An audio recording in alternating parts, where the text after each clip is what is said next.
Modi sir మన రాష్ట్రానికి రాకట, కవితక arrest అయి పోకట. అటెనక ఇవాళ నాగర్ కర్నూలు సభల మొత్తం మీద అయితే పాల్గొన్నాడు మోడీ సారు. మరి కవితక కోసం ఏం మాట్లాడి ఏం సంగతి పోసారు చూద్దాం పండి.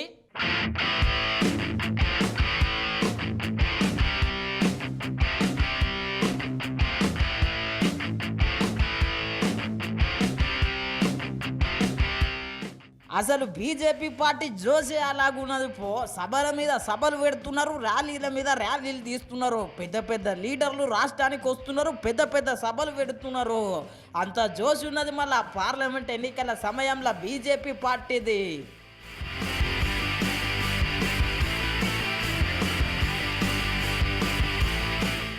ఇవాళ నాగర్ కర్నూలు సభ జోరుగా నడిచిందుల్లో. ముందుగల్లా కిషన్ రెడ్డి సారు మైక్ పట్టుకున్నాడు. మైక్ పట్టుకున్నాడే కాదు, కేసీఆర్ సార్ కుటుంబాన్ని గీ తీర్లు అరుచుకున్నాడు మళ్ళా. కానీ 10 సంవత్సరాలుగా ఈ రాష్ట్రాన్ని పరిపాలించినటువంటి కేసీఆర్ కుటుంబము ఈ రాష్ట్రాన్ని దోపిడీ చేయడం జరిగింది. సాగునీటి ప్రాజెక్టుల పేరు మీద కానీ, లేకపోతే లిక్కర్ వ్యాపారంలో కానీ, కాంట్రాక్ట్ల వ్యాపారంలో కానీ, భూముల వ్యాపారంలో కానీ, గ్రైనేట్ వ్యాపారంలో కానీ, ఇసుక వ్యాపారంలో కానీ బీఆర్ఎస్ పార్టీ తెలంగాణను పూర్తిగా దోపిడీ చేయడం జరిగింది. చివరకు ఏ రకంగా ఉందంటే, తెలంగాణను దోచుకున్నది సరిపోలేదని ఢిల్లీకి వెళ్ళి అక్కడ బీరు బ్రాండీ వ్యాపారం పేరుతో అక్కడ కూడా అవినీతికి పాల్పడినటువంటి చరిత్ర ఈరోజు కేసీఆర్ కుటుంబాన్ని సందర్భంగా మనం చేస్తున్నాను. అందుకే ఈరోజు మనమందరం కూడా ఈ అవినీతి వ్యతిరేకంగా పోరాటం చేయాలి. ఈరోజు సిగ్గుండాలే బీఆర్ఎస్ పార్టీ నాయకులకు. చేసింది అవినీతి, కుంభకోణం జరిగింది ఢిల్లీలో. అది ఎక్కడ కూడా తెలంగాణ రాష్ట్రానికి కానీ, తెలంగాణ రాష్ట్ర రాజకీయాలకు కానీ సంబంధం లేదు. జరిగింది ఢిల్లీలో. దోపిడీ చేసింది, వ్యాపారం చేసింది బీరు బ్రాండీ వ్యాపారము ఢిల్లీలో. ఇక్కడ వచ్చి ఇక్కడ భారతీయ జనతా పార్టీని, కేంద్ర ప్రభుత్వాన్ని మాట్లాడుతూ ఉన్నారు. ఈరోజు చాలా దుర్మార్గంగా ఈరోజు ఈ రాష్ట్ర రాజకీయాలలో కాంగ్రెస్ పార్టీ, బీఆర్ఎస్ పార్టీ వ్యవహరిస్తూ ఉంది. ఇన్నారు కదా, కవిత అరెస్టు మా పార్టీకి ఏం సంబంధం లేదు, మీరు ఉతగనే మా మీద బటగాల్చి మీదేస్తున్నారు అనవాటే. అటెనక కాంగ్రెస్ పార్టీ 6 గ్యారంటీలు అని చెప్పి తెలంగాణ ప్రజలను ఆగం చేసిందని చెప్పి గీ తీర్లు అరుచుకున్నాడు మళ్ళా. ఈరోజు తెలంగాణ ప్రశ్నిస్తున్నది తెలంగాణ యువత. ఎక్కడ పోయింది నిరుద్యోగ వృత్తి అని అడుగుతా ఉన్నాను. ప్రశ్నిస్తున్నది తెలంగాణ రైతులు. ఎక్కడ పోయింది రైతు బంధు? ఎక్కడ పోయింది రైతు రుణమాఫీ? ప్రశ్నిస్తున్నది మహిళ, ప్రశ్నిస్తున్నది తెలంగాణ మహిళ. ఎక్కడ పోయింది మహిళలకు 2500? ఈరోజు ఎక్కడ? ఈరోజు 6 గ్యారెంటీలు ఎక్కడ పోయాయి? గారడీల పేరుతో గ్యారెంటీలు చేసి ప్రజలను మభ్యపెట్టి అధికారంలోకి వచ్చిన తర్వాత ఇక్కడ ఉన్నటువంటి కాంగ్రెస్ పార్టీ ప్రభుత్వము గ్యారెంటీలను ఇంకా ప్రచారం చేస్తున్నారు తప్ప గ్యారెంటీలు క్షేత్ర స్థాయిలో అమలు జరగడం లేదు, పేద ప్రజలకు అందడం లేదు. అందుకే మీ అందరిని కోరుతూ ఈరోజు కాంగ్రెస్ పార్టీని అడుగడుగున నిలదీయాలి. గ్యారెంటీల పేరుతో గారడీలు చేస్తున్నటువంటి కాంగ్రెస్ పార్టీని నిలదీయాలి. భారతీయ జనతా పార్టీ నేతృత్వంలో ప్రజలను సంఘటితం చేయాల్సిందిగా కోరుతా ఉన్నాను. ఇన్నారు కదా, కాంగ్రెస్ వాళ్ళ మీద కిషన్ రెడ్డి సారు కిస్సు అంటున్నాడు. అటెనక ప్రధాని మోడీ సారు మాట్లాడిండు. తెలుగులో ఎట్లా మాట్లాడుతున్నాడో ఈనుండ్రి. నా తెలంగాణ కుటుంబ సభ్యులందరికీ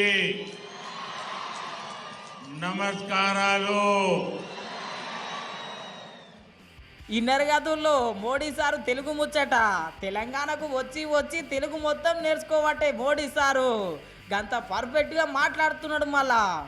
आप इतना बढ़िया ट्रांसलेशन करते हैं, अगर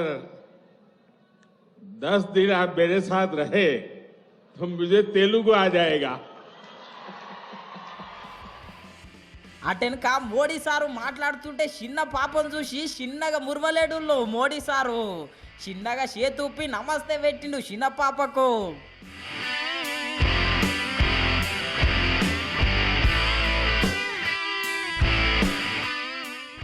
చూసిరు కదా చిన్న పాపం చూసి చిన్నగా మురిసిండు అటెనక బీఆర్ఎస్ కాంగ్రెస్ మీద ఇగో ఇట్లా పెద్ద పెద్ద డైలాగులు ఇడిచిండు. कांग्रेस और बीआरएस ने मिलकर तेलंगाना के विकास के हर सपने को चकनाचूर कर दिया है।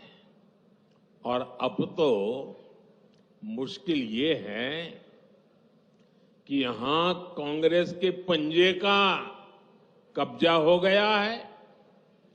पहले बीआरएस की महालूट और अब कांग्रेस की बुरी नजर, ये वैसे ही हालत है जैसे कि कुएं से निकले खाई में गिरे। कांग्रेस के लिए तो पूरा राज्य तबाह करने के लिए 5 साल भी बहुत है। जब यहां ज्यादा संख्या में बीजेपी सांसद चुन करके आएंगे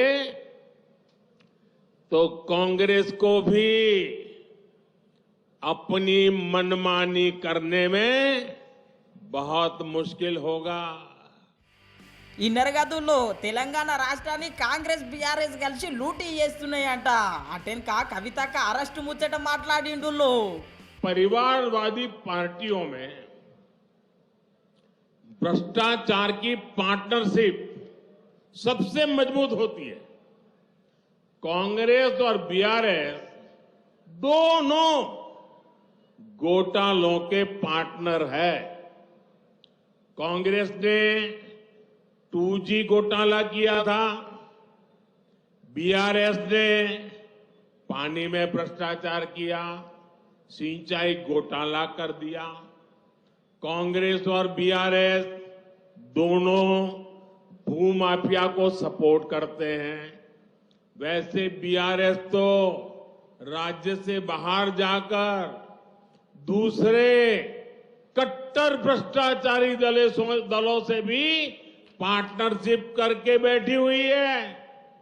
उसका ये सच भी हर रोज सामने आ रहा है। कोई भ्रष्टाचारी बचेगा नहीं। मैं आज तेलंगाना के लोगों को ये वायदा कर रहा हूं, कोई भ्रष्टाचारी बचेगा नहीं।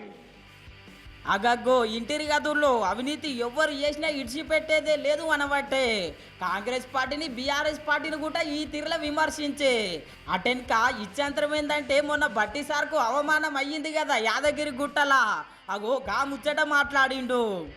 ये वो लोग हैं जिन्होंने कभी बाबा साहब को चुनाव हराने के भरसक प्रयास किए थे।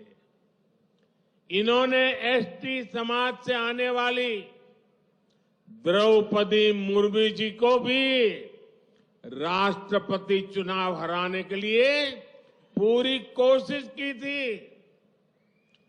आज आप खुद देख रहे हैं कि कांग्रेस सरकार के डिप्टी सीएम जो एससी समुदाय से हैं, उनको कैसे अपमान किया जा रहा है, उनका कैसे अपमान हो रहा है। तेलंगाना के लोगों ने उन तस्वीरों को देखा है कि कांग्रेस के नेता ऊपर बैठते हैं, लेकिन एससी समुदाय के नेता को जमीन पर बैठाया जाता है। చూసిరు గదుల్లో చిన్న ముఖ్యమంత్రి అని చెప్పి గింత చిన్న చూపు చూస్తారు. ఇక దళితుని ముఖ్యమంత్రి చేస్తా అని చెప్పి ఆనాడు కేసీఆర్ కూడా పెద్ద దగా చేసిండు అనుకొచ్చిండు. बीआरएस भी कांग्रेस के ही नक्शे कदम पर चलने वाली पार्टी है। केसीआर तो कहते हैं कि भारत को नए संविधान की जरूरत है। क्या ये बाबा साहब को, डॉक्टर बाबा साहब आम्बेडकर को अपमानित करने का कृत्य है कि नहीं है? क्या वो बाबा साहब को अपमानित करते हैं कि नहीं करते हैं?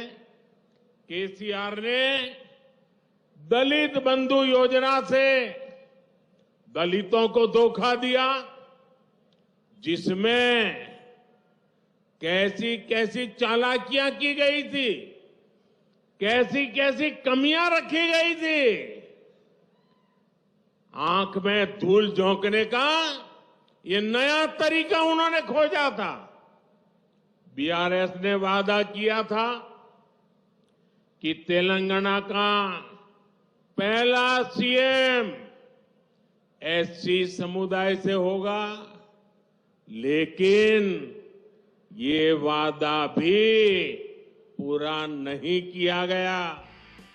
ఇన్నర్ గదుల్లో ఇట్లా బీఆర్ఎస్ పార్టీని కాంగ్రెస్ పార్టీని అరుచుకున్నాక మళ్ళొకసారి 17 సీట్లు గెలిపియాలని తలుచుకున్నాడు.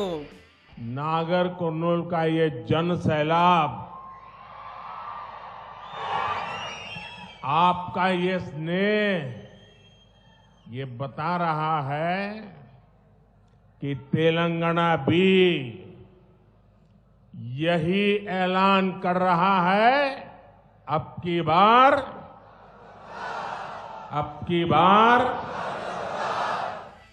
అగో చూస్తున్నారు గదుల్లో పార్లమెంట్ అభ్యర్థులను. చూడాలి మరి పార్లమెంట్ దాకా పోతారా లేకపోతే ఓడిపోయి ఊకనే ఉంటారా. ఇంకా 4 వద్దులైతే మొత్తం బయట పడుతుంది.